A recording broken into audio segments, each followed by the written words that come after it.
Chapter 2 बहुपद, आज हम इसे पढ़ेंगे। ठीक है, तो हम जान लेते हैं बहुपद क्या होता है। ठीक है, तो बहुपद किसे कहते हैं? तो बहुपद जिसमें एक से अधिक पद हो, जिसमें एक से अधिक पद हो, एक से अधिक पद हो, बहुपद कहलाता है। ठीक है, अब बहुपद किन किन चीज़ों से मिलकर बनता है? बहुपद बहुपद ये एक फर्स्ट नंबर और 2 नंबर, हमें ये जानना बहुत अच्छा। चर और अचर क्या होता है? ठीक है, चर और अचर क्या होता है? तो चर X, Y, Z, M, N, ये सब क्या होते हैं? चर, यू, वी इत्यादि। ठीक है, और अचर के अंदर 1, 2, 5, -6, √3, 1/4 इत्यादि, ये क्या होते हैं? अचर होते हैं। ठीक है, अब देखते हैं कि बीजी व्यंजक क्या होता है। बीजी व्यंजक क्या होता है? बीजी व्यंजक क्या होता है? ठीक है, तो कुछ निश्चित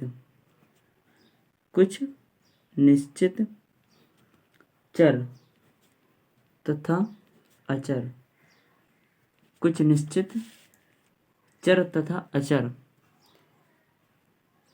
राशियों के योग, अंतर, गुणन तथा भाग इत्यादि के संयोग, से बने पद को क्या कहते हैं? बीजीय व्यंजक कहते हैं। बीजीय व्यंजक कहते हैं। ठीक है, हमें प्रश्नावली शुरू करने से पहले ये चीज़ें जान लेना आवश्यक है। ठीक है, अब देखते हैं अब बीजीय व्यंजक क्या होते हैं। अब देख लेते हैं एग्जाम्पल। ठीक है, तो कई कुछ निश्चित चर तथा अचर राशियों के योग, अंतर, गुणन तथा भाग इत्यादि के संयोग से बने पद को बीजीय व्यंजक कहते हैं। ठीक है, जैसे हो गया 3x² प्लस का 5x। ठीक है, तो ये चर हो गया, नहीं ये चर हो गया यक्स, और ये क्या हो गया? अचर पद हो गए। तो कुछ अचर तथा चर राशियाँ, तो ये क्या है? ये चर है और ये अचर है। यहाँ पे क्या हुआ? गुणन, और इन दोनों का क्या हुआ है? जोड़ हुआ है। ठीक है, तो योग, अंतर, गुणन तथा भाग इत्यादि के संयोग से बने पद को बीजीय व्यंजक कहते हैं। और क्या लिखा हो? √x + 6y, ये भी बीजीय व्यंजक है। 6y अकेले बीजीय व्यंजक है। 8x लिखा हो, जैसे 9x - 8y, ये सब क्या है? बीजीय व्यंजक है। ठीक है, अब एक चीज़ ध्यान रखना चाहिए, नोट कर लेना, नोट कि हर एक बीजीय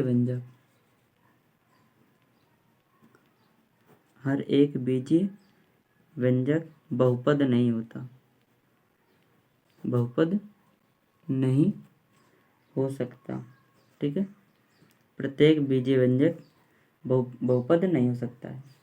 ठीक है, तो अब देखते हैं बहुपद क्या हो सकते हैं। बहुपद क्या होते हैं? बहुपद क्या हो सकते हैं? ठीक है, तो देख लेते हैं। ऐसे बीजीय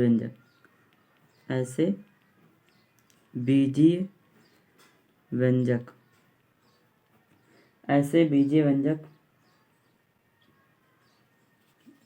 को बहुपद कहते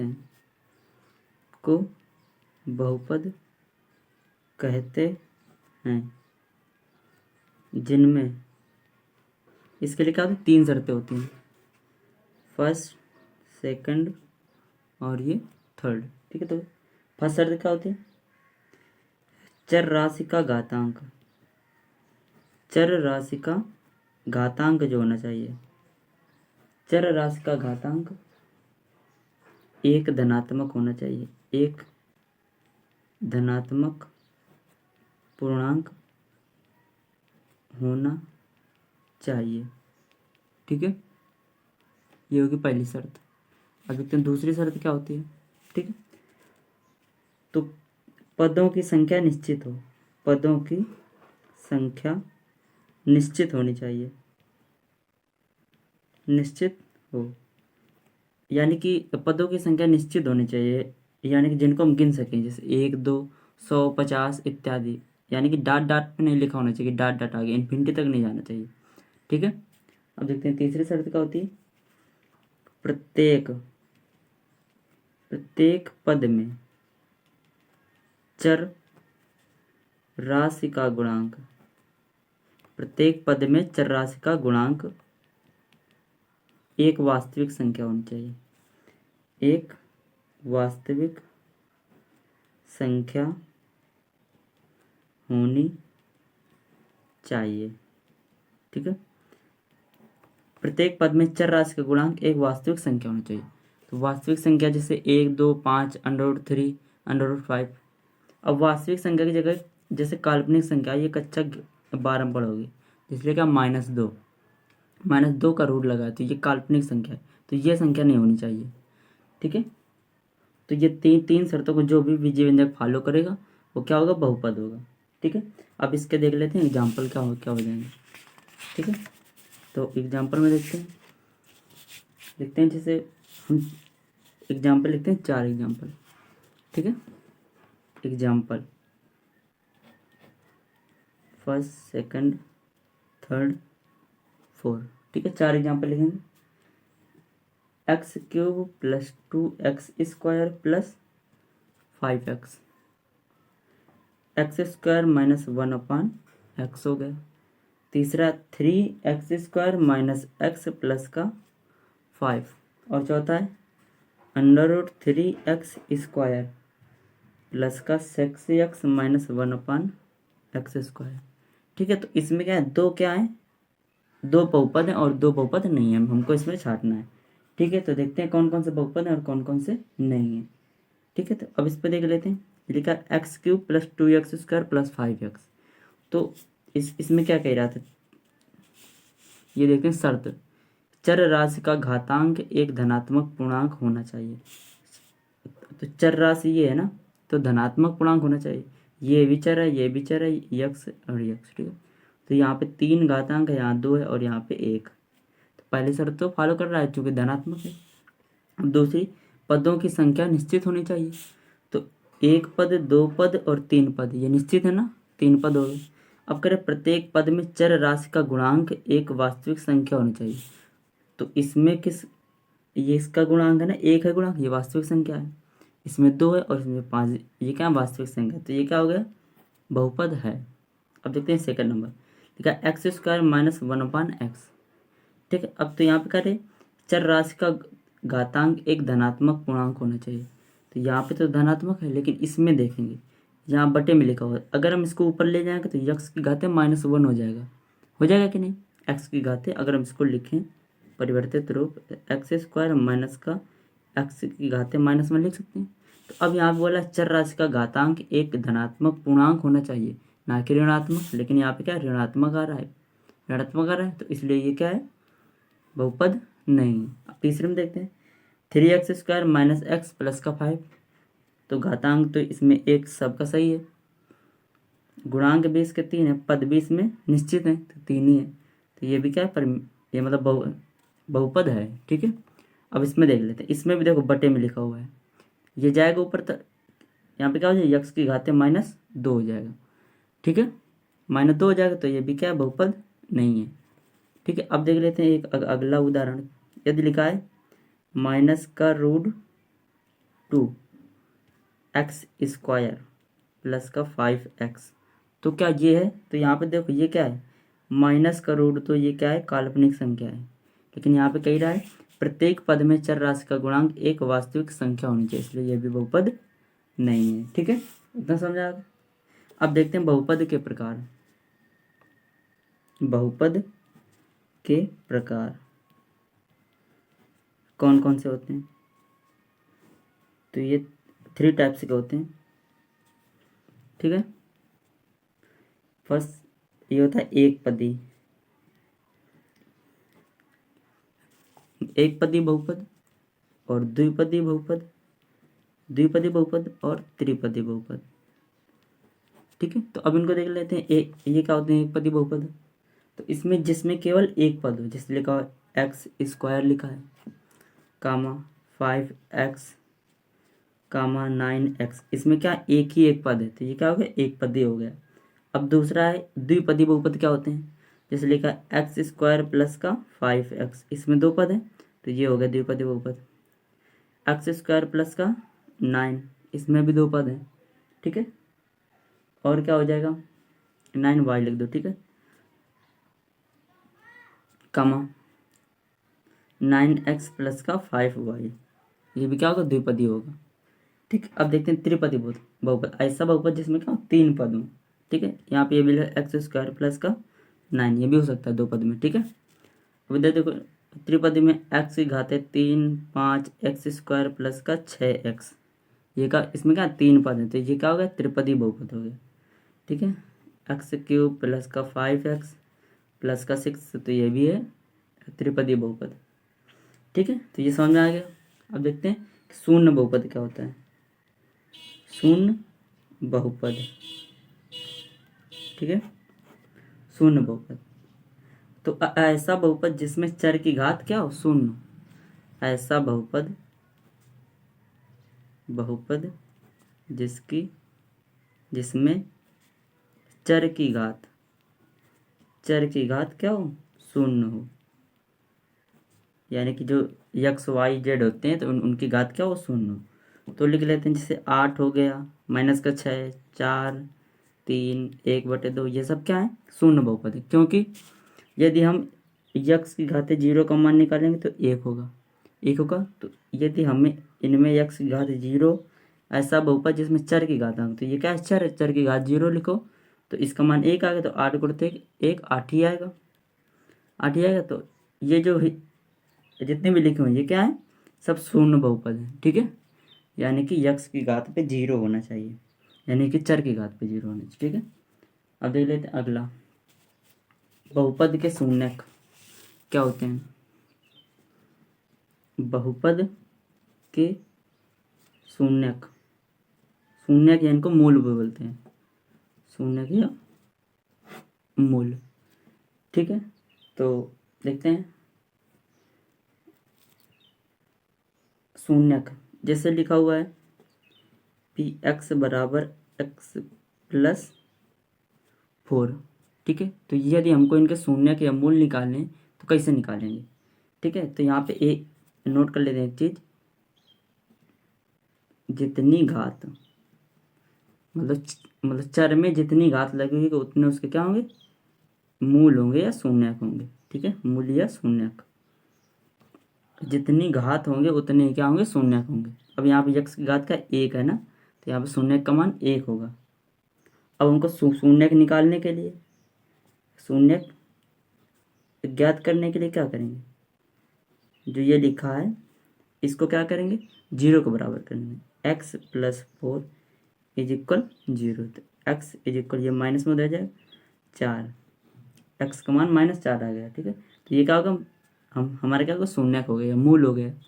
ठीक है, तो यदि हम इसका मान यहाँ पे रखें तो यहाँ पे 0 आ जाना चाहिए इसमें, ये समीकरण हमने लिया था, यदि इसमें रखें तो p यक्स की जगह पे -4 रखा, तो इधर क्या यक्स प्लस 4 था, यक्स की जगह -4 प्लस 4, तो -4 प्लस 4 0, 0 आ गया, हमारा सही है शून्य मतलब।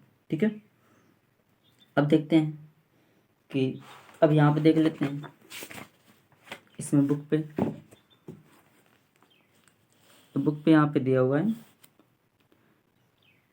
रैखिक बहुपद क्या होता है, द्विघात बहुपद क्या होता है और त्रिघात बहुपद क्या होता है, तो इसको जान लेते हैं इससे। ठीक है, तो रैखिक बहुपद देखो इसके एग्जाम्पल दिए हुए हैं। ठीक है, तो रैखिक बहुपद क्या होता है, जिसकी घात अधिकतम घात, ऐसा मतलब जिसकी अधिकतम घात क्या हो, 1 हो, तो वो क्या कहलाता है, रैखिक बहुपद कहलाता है। देखो यहाँ पे क्या है, यहाँ लिखेंगे उदाहरण 2x - 3 √3x plus 5y plus √2x - 2/11, तो यहाँ पे क्या है, जो चर की अधिकतम घात है वो क्या एक है, यहाँ पर एक है, यहाँ भी एक है और यहाँ भी एक, तो ये क्या होंगे रैखिक बहुपद। अब देखते हैं द्विघात बहुपद क्या होता है। तो जहाँ पे चर की अधिकतम घात क्या हो दो, तो वो क्या कहलाते हैं द्विघात बहुपद। यहाँ पे इसके देख लो, यहाँ पर उदाहरण 2x² प्लस का 3x माइनस 2/5, तो यक्स की अधिकतम घात क्या है दो है, तो ये क्या होगा द्विघात बहुपद। ये देखो सभी उदाहरण दिए हो। अब देखते हैं त्रिघात बहुपद क्या होता है। ठीक है, जहाँ पे चर की अधिकतम घातांक क्या हो तीन हो, तो वो क्या कहलाते हैं त्रिघात बहुपद। देखते हैं एग्जाम्पल 2 माइनस एक्स की घात है 3, x³ √2x³, तो यहाँ पे अधिकतम घात क्या है तीन है, इसलिए ये क्या होंगे त्रिघात बहुपद होंगे। ठीक है, इतना हो गया। अब देखते हैं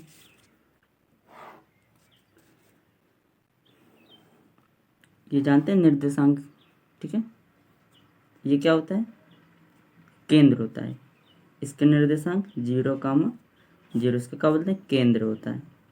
ठीक है, ये होता है यक्स पॉजिटिव में होता है और इधर एक्स निगेटिव में, इधर वाई पॉजिटिव और यहाँ नीचे वाई निगेटिव होता है। ठीक है, तो यदि यहाँ पे लेते हैं यक्स की तरफ चलते हैं, यहाँ पे क्या होता है 1 2 3 4 5। ठीक है, और यहाँ पे आएंगे तो -1 -2 -3 -4 इत्यादि। यहाँ पे वाई में जाएंगे पॉजिटिव 1 2 3 4, और इधर जाएंगे तो -1 -2 -3 और -4। ठीक है, यहाँ पे मिलते चले जाएंगे। अब यदि हमको बोल दे मतलब किसी इसमें, और देख लो यहाँ पे प्रत्येक के बीच में ये कोण कितना होता है 90 अंश होता है, इसके बीच में 90 अंश, इसके बीच में 90 अंश, इसके बीच में 90 अंश और इसके बीच में 90 अंश होता है। ठीक है, अब यदि कोई यहाँ पे ग्राफ बना के दे दे, ठीक है, और बोले कि यहाँ पे बताओ कि यहाँ पे पूछ ले प्रश्नावली पे देखते हैं। ठीक है, इस तरीके से ग्राफ जैसे दिया हुआ है, कह रहा है किसी बहुपद px के लिए y बराबर px का ग्राफ नीचे आकृति में दिया गया है। प्रत्येक स्थिति में px के शून्यकों की संख्या, जैसे हमको मूल निकालने या शून्य निकालने, तो ग्राफ दिया होता है। तो यक्स के ये जो यक्स अक्ष है जो, ठीक है, ये क्या होता है y अक्ष और ये होता है यक्स अक्ष। ठीक है, तो इसमें क्या होता है यदि जितने भी कट पॉइंट मिले, ठीक है, ये क्या होता है ये होता है यक्स अक्ष, एक्स अक्ष और ये वाई अक्ष होता है। तो हमसे बोल रही है यदि कि शून्य ज्ञात करो यदि कोई ग्राफ दिया हुआ है। ठीक है, तो यक्स अक्ष पे जितने भी कट पॉइंट मिले तो वो उतने क्या हो जाएंगे शून्य हो जाएंगे। वाई अक्ष पे कट पॉइंट दिया हो तो उससे हमें कोई मतलब नहीं है, जैसे दिया हुआ है ये दिया हुआ मान लो। ठीक है, तो यहाँ पे यक्स अक्ष पे कितने कट पॉइंट मिल रहे हैं 1 2 3 4 5, तो शून्य के मान कितने हो जाएंगे 5 शून्य हो जाएंगे। ठीक है, यदि यहाँ पे दिया हुआ है ये कैसी रेखा खींची हुई है तो ये तो वाई अक्ष को काट रही है, लेकिन ये अक्ष अक्ष पे कोई भी कट पॉइंट नहीं है, तो इसमें क्या होंगे शून्य होंगे। ठीक है, कोई भी नहीं होगा। ठीक है, तो अब देख ले प्रश्नावली। ठीक है, तो इसमें देखो दे रहा है पहला क्वेश्चन, इसमें दिया हुआ है यहाँ पे देखो किसको काटा वाई अक्ष पे काट रहा है लेकिन यक्स अक्ष पे कहीं नहीं काट रहा, तो यहाँ पे शून्य की संख्या कितनी होगी 0 होगी। कितनी होगी 0 होगी। ठीक है, शून्य की संख्या 0 हो जाएगी। और यहाँ पे देखो सेकंड नंबर, यहाँ पे यक्स अक्ष पे कहाँ पे काट रहा है केवल यहाँ पे काट रहा है, तो इसमें क्या होगी 1, शून्य की संख्या 1, बहुत ही सरल है। ठीक है, देख के केवल बता सकते हो। यक्स अक्ष पे से मतलब वाई से, यहाँ पे देखो ये ग्राफ खींचा हुआ है। अब यहाँ पे देखो यक्स अक्ष पे कहाँ कहाँ काट रहा है 1 2 3, तीन जगह काट रहा है ना, 3 जगह काट रहा है, तो शून्य की संख्या 3 हो जाएगी। अब देखो यहाँ पे वाई अक्ष पे काट रहा है, उससे हमको कोई लेना देना नहीं, केवल हमको देखना है यक्स अक्ष पे कितनी जगह काट रहा है 1 2 3 जगह कट पॉइंट मिल रहे हैं, तो ये क्या शून्य की संख्या 3 हो जाएगी। अब देखो अगले क्वेश्चन, यहाँ पे के यक्स अक्ष पे केवल 1 2 जगह काट रहा है, 2 जगह काट रहा है, शून्य की संख्या 2 हो गई। इस पे देखो 5वें नंबर 1 2 3 4, इसमें कितनी जगह 4 जगह काट रहा है, शून्य की संख्या 4 हो गई। अब इस पे देखो 6वें नंबर 1 2 3 जगह काट रहा है, शून्य की संख्या 3 हो गई। और यहाँ पे वाई पे काट है, वाई से हमको कुछ लेना देना नहीं। ठीक है, तो ये प्रश्नावली तो यहीं ख़त्म हो गई। ठीक है, तो अब अगली प्रश्नावली 2.2 हम अगले पार्ट में देंगे। ठीक है, थैंक यू।